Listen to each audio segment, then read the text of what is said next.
تك مثقال حبة من خردل فتكن في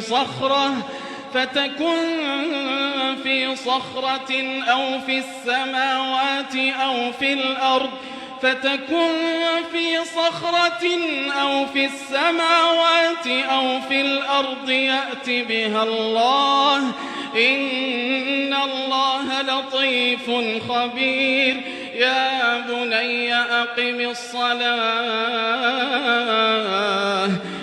بني أقم الصلاة وأمر بالمعروف وانه عن المنكر